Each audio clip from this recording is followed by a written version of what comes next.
Hi everybody, it's Sid from Cool Moviegram, your source for everything about cool movies.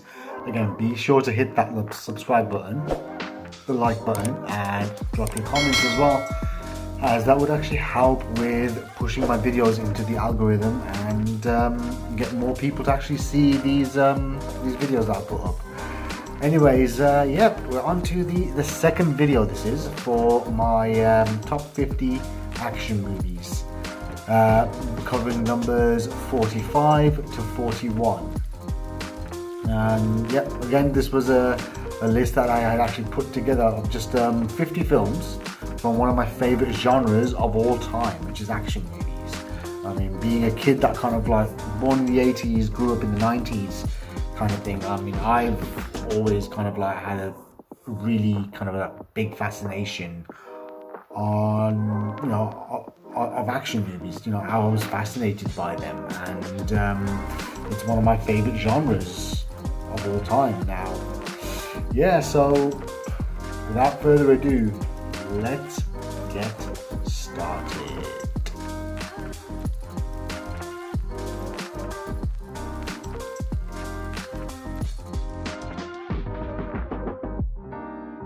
Okay, at 45 we have Point Break, 1991, not the horrible 2010s version, the remake, not that horrible version, but the original 1991 Point Break, starring Keanu Reeves, Patrick Swayze, Laurie Petty, and Gary Busey. This is directed by Catherine Bigelow, who's one of the ex-wives of James Cameron. And the film itself stars Keanu Reeves as an FBI agent called Johnny Utah, who goes undercover to bring down a gang of surfers that are robbing banks, led by the charismatic Bodhi, played by Patrick Swayze. And he becomes a part of the crew, and at the same time see him getting tangled up with a former lover and another surfer played by Laurie Petty. And this film itself, I mean, as ridiculous and as cheesy as the plot may come across, but this is actually one of the most intense action movies I've seen. I mean, some of the action sequences, I mean, they're full-blooded. It's just full of it's a lot of ballistic action, and the chase sequence, especially going through like apartment buildings and backyards and all such. I mean, the way that it was shot was absolutely amazing. It was great. I mean, some of the dialogue is kind of a bit questionable, but it's just fun. It's a great movie, and also you get to see the members of the Red Hot Chili Peppers playing some really mean asshole type of stoners who are kind of involved in drugs and such, and you see kind of Keanu Reeves' character Johnny Utah getting into an altercation with them as well. It's definitely one of the this is one of the films that kind of put Keanu Reeves' career in full motion after his initial breakthrough was Bill and Ted's Excellent Adventure in the 80s, but about 88, 89 I think that was, and then it was Point Break, which is what kind of initially led him to kind of be in other films like Speed, which became an even bigger hit, and several others to follow. And just kind of, as well as, I mean, he may not have been the greatest actor at that time of all, but he has actually improved in terms of his performance in other movies. You could see how well he has actually transformed into a very kind of effective leading man, especially when it comes to action movies. And Patrick Swayze, definitely in this film, he was great. He was awesome. He was the most charismatic out of everyone in the cast. And Laurie Petty just looked amazing in this movie. I mean, considering back then she was wow. I think everyone kind of was crushing on her at one point. And Gary Busey does his usual thing. He doesn't play the bad guy. He doesn't play the crazy kind of Mr. Joshua that he's known to play, but he does play a rather humorous FBI agent who's also Johnny Utah's partner. And definitely a great movie and widely available. It's been on Netflix and Amazon Prime, and you can get it on Blu-ray and DVD. Definitely, I would say, if you haven't, I don't know what's stopping you, but you guys need to check it out.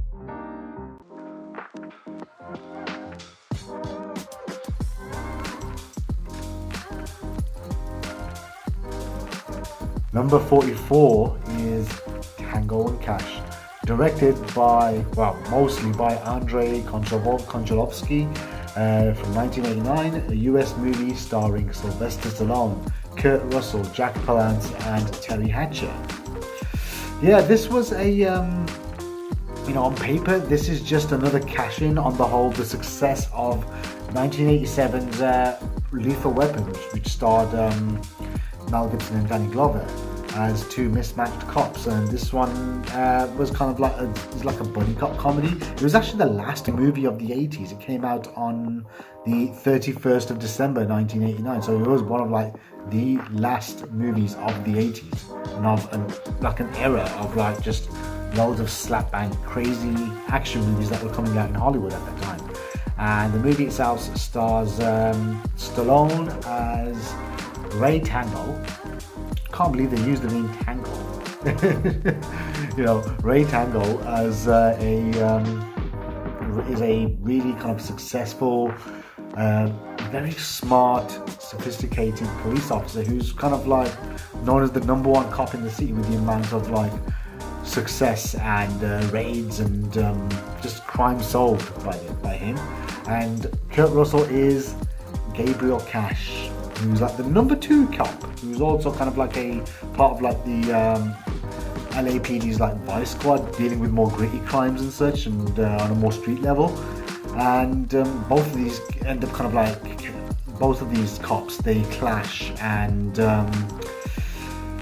Jack Palance's crazy megalomaniac drug lord, who kind of has a control over the whole city, he's losing lots of money, decides to frame both of these guys on killing an FBI agent, which kind of lands them into prison, where they are kind of like fighting off murderous mobs that have been paid by the mysterious figure, as well as other criminals that had been arrested by Gabriel Cash and Ray Tango. So in the mix of this, Terry Hatcher, who plays Stallone's sister in this, well, became a main reason for a lot of young guys, and especially teenagers, who kind of like watched this movie on repeat, especially her kind of like dance routine.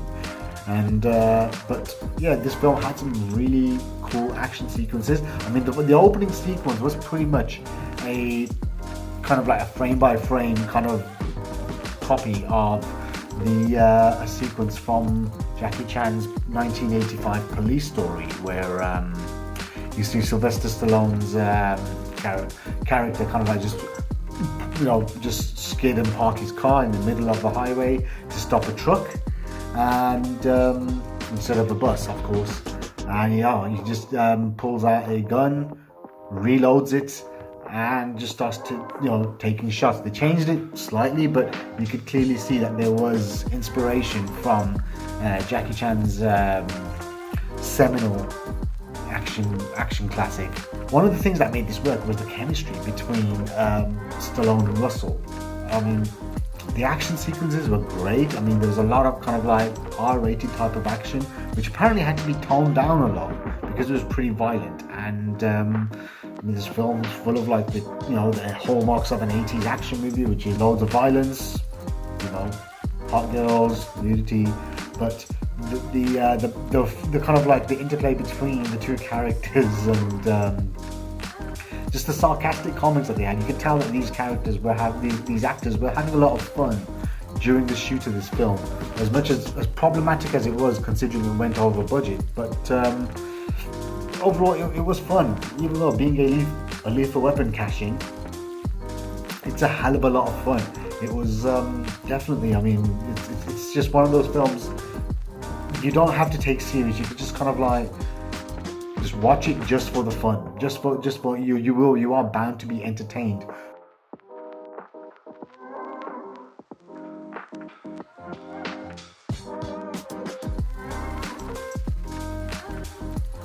'43 we have Police Story 2, 1988, directed by Jackie Chan, starring Jackie Chan, Maggie Cheung, Cho Yun, and Bill Tung. And this takes place just after the events of Police Story 1, where Jackie Chan's character, Chan Ka-koi, aka Kevin Chan in the English dub, is demoted to traffic duty, but eventually he's brought back into action when a gang of terrorists are bombing businesses owned by the elite for extortion. And in the midst of this, also the villain from the first movie, Chuto, played by the late Cho Yun, is released from prison, and his goons are set up on Jackie Chan's character Ka-koi as revenge for the losses that he's made. And at the same time, his relationship with May, his girlfriend played by Maggie Cheung once again, is on the rocks because of his job. Well, this was a great sequel. I mean, it had the hallmarks of everything classic that you'd love from like 1980s Jackie Chan. Now, this is made during the period of Jackie Chan at his top tier level, from the late 70s up until like the mid early 90s. He was making amazing films more or less on a consistent basis. This is what made him the one of the most beloved action stars of all time, because he was just churning out hit after hit, and he was just making great movies. And this film again is there's no shortage of great stunt work, amazing action sequences, and the stunts are just absolutely incredible. I mean, the highlights being, of course, there's so many to choose from. The playground fight scene, the initial fight scene in the restaurant, and also, of course, the showdown in the fireworks factory. That was a lot of fun, but at the same time, there's a lot more explosions, and this one of the main stunts, especially when you see Jackie Chan jumping from the top of like moving vehicles just to get to another building and crashing through like an actual glass window. It just shows. This guy was absolutely on fire. This guy knew how to make action movies back then. His action movies were just like on another level. He's definitely the kind of like most iconic action star of his era. His filmography speaks for it. Even as a director, he'd only stopped directing after Operation Condor on Rob God 2, because it was taking too long, because he was kind of like going on these really long shoots, costing a lot of money. So after that movie, for a while, he was just starring in films directed by other people. But even him as a director, he started kind of developing his own flair, like in terms of like how to film action, and even like to carry somewhat of a narrative, and like the use of like extensive cinematography. But this film, definitely, when it comes to like sequels, it's full of like lots of slap bang action, and this is what more or less made people like myself and many others who kind of discovered Jackie Chan thanks to local video shops, renting videos. They kind of became immediate fans. When you see that this guy's got such a huge filmography, just be stupid to say no.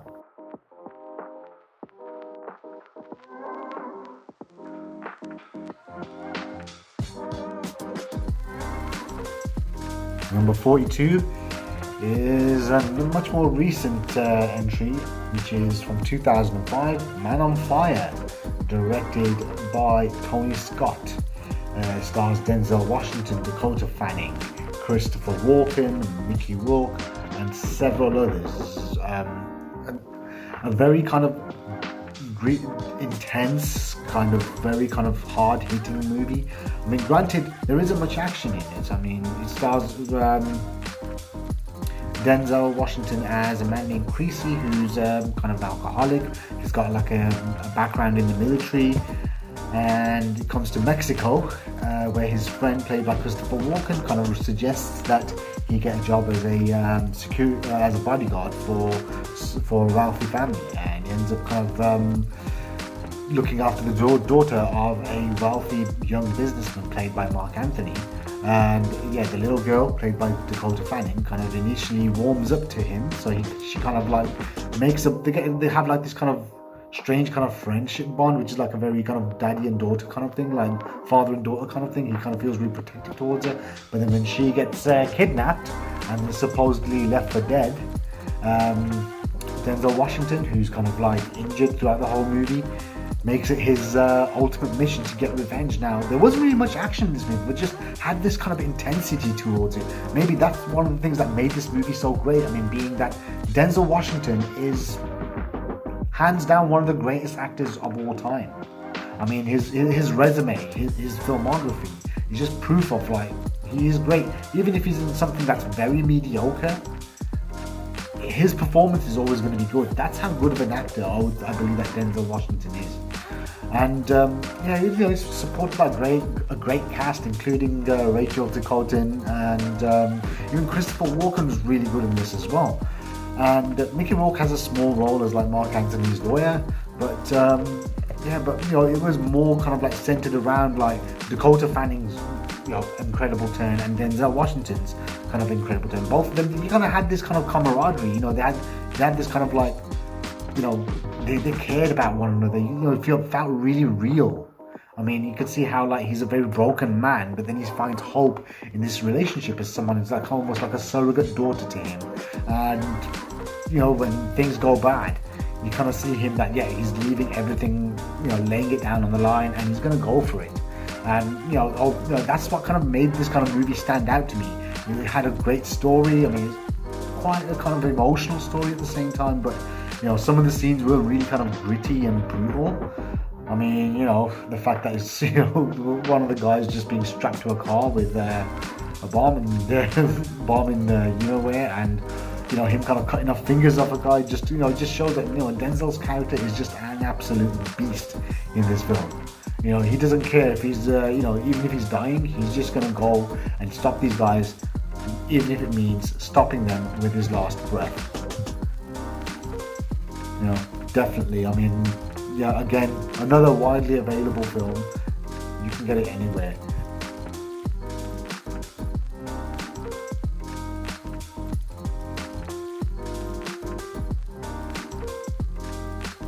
#41, we have Con Air, 1997, directed by Simon West, starring Nicolas Cage, John Cusack, John Malkovich, and Danny Trejo, and a host of others. And the film stars Nicolas Cage as Cameron Poe, who's a former soldier or marine who ends up getting in an altercation at a bar when he's out with his wife, and he kills a man in self-defense, pleads guilty, and he leaves back a pregnant wife, played by Monica Potter, and eventually you can see that he's finally being let go free with his daughter, who's kind of like grown up now, and he's just there in prison.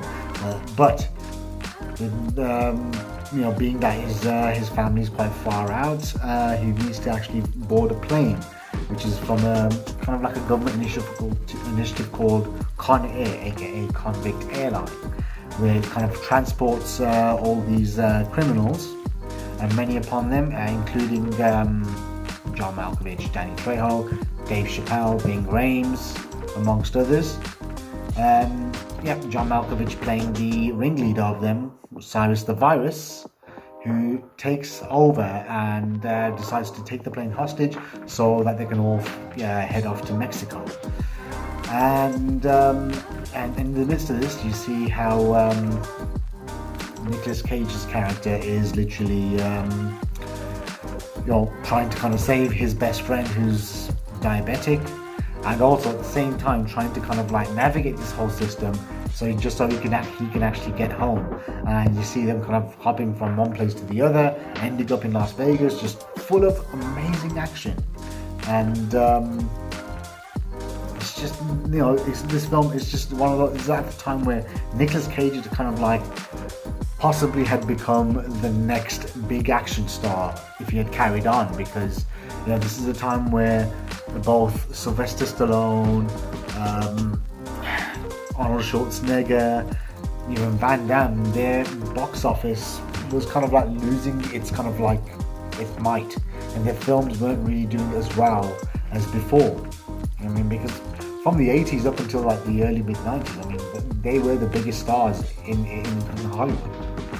I mean, they were huge, and their action movies were, you know, were top draw for the box office. But then this came out. I mean, this was just after The Rock, which was in 1996, directed by Michael Bay. Nicolas Cage kind of had a supporting role, but then the fact that he kind of like transformed into this like leading man, you know, he's got like a big kind of mullet, long hair, and he's kind of looking swole in this film, and he kind of even flexes off a bit of martial arts, considering that he's like a marine or something, and he's a special forces kind of guy.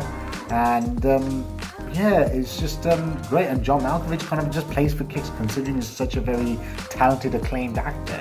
Him playing like this really kind of like maniacal, sadistic kind of bad guy, Cyrus. It's great. I mean, even characters like Danny Trejo's Johnny 25 or 26 or something. Yeah, he's like, with the amount of women he's kind of done the deed with forcibly. He's kind of, you know, he's quite like an interesting character, and also Dave Chappelle's Pinball Parker, who kind of like meets a rather tragic demise, but at the same time he kind of it leads to a kind of rather ironic scene of like, you know, how they dispose of his body. It was great. But definitely, I mean, it's full of like, again, it's a very explosive action film filled with like, you know, the cast does a great job in this movie, and it's just great. You know, it's just again, it's pure, just full on fun. It's just a fun, entertaining action movie. It's one of those that you don't really have to think much. I mean, the plot is pretty kind of like basic. You know, man tries to get home. You know, criminals kidnap criminals take over the aircraft, and you know the guy is trying to kind of like navigate around this, even though he's a free man, but he has to go up against all these guys, you know, secretly, and it's just you know, this was a fun movie. I mean, I still enjoy it. I mean, it's one of those that even if it's on TV, I'd still watch it, and you know, I can't kind of like, I have to watch it all the way through. This is just one of those ones that like, you know, I remember when I first watched it on video, because I was too young to watch it in the cinemas. I think I was like about 12 or 13 years old when this came out, so I wasn't old enough to see it, and I think it was the days of Blockbuster videos, someone in the family had actually got the movie and, you know, managed to get hold of the next rental. I'd watched it so many times at that age. I just thought it was just such an awesome action movie. I thought, wow, this is just great. You know, I mean, it starts off a little bit slow, but the fact that it sucks you into this whole kind of like this world, and like you got these kind of interesting characters, and yeah, definitely, this was I would highly recommend it. Again, it should be available on most of the main streaming platforms. It's available on Blu-ray and DVD. I think there's an extended version of this as well. I don't think I've seen that yet though. I mean, if any of you who have seen like the extended version of Con Air, let me know what you think. Is it actually better than the theatrical version, which I'm kind of going on my listing? I mean, I thought that the theatrical version was really good, but yeah, let me know. Was it any good, or was it better? Does it make any improvements on the initial film itself? I mean, it's a big dumb action movie, but I love it. You know, I love my clever films. I love my intelligent, kind of like well written, well acted, and well directed films. But sometimes I just love films like this, which are well directed, but it's just full of like, it's not really, as per se, sophisticated cinema. It's just a hell of a lot of fun. It's just so amazingly like just visceral, explosive, and just full of like just a great time at the movies. That was my second video, which was my numbers 45 to 41. Once again, thank you for all those who have subscribed to my channel since my last video, and I can see that the numbers are kind of going up a bit, which means a lot. Thank you everyone very much.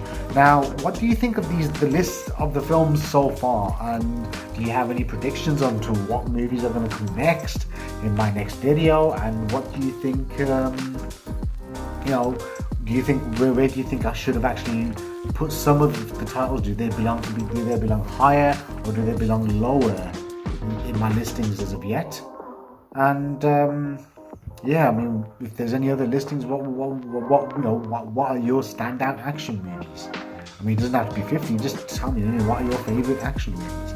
And definitely, I would love to get back into this. Hopefully next week you should get the third part of the video, which is going to be number 40 to number 36. Yeah, number 40 to 36. I just had to do my math because I'm kind of dyslexic in that sense at times. But yeah, it's 40 to 36. That's what's going to happen, and yeah, I can't wait. I mean, in my opinion, considering how the list is going, it's just going to get better and better. I'm going to be talking about the movies that I love even more than the ones I've just spoken to you about. So I kind of look forward to it, and definitely, and hopefully we'll have maybe more unboxing videos. I mean, there's going to be like a short one I've maybe put up about my latest haul of Blu-rays, and yeah, there'll be more reviews coming up soon as well. And again, check out my Instagram, check out my other videos, and again, if you haven't, subscribe to my channel, man. Push it up. Times are hard these days. We need to kind of get to the point where I know I can actually kind of fund my somewhat expensive habit of of my love for movies and physical media. So, and I will talk about more of these videos. Maybe the more of you who kind of support my channel, the more of you would, the more content I will put out as well. But since I think I'm doing something right, considering I was standing on, back in August, I only had I was kind of scraping up to a couple of months back. I scraped up to 100, and I had a lot of people leave and join. But this is this is a blessing. Thank you very much, and I'll see you on my next video.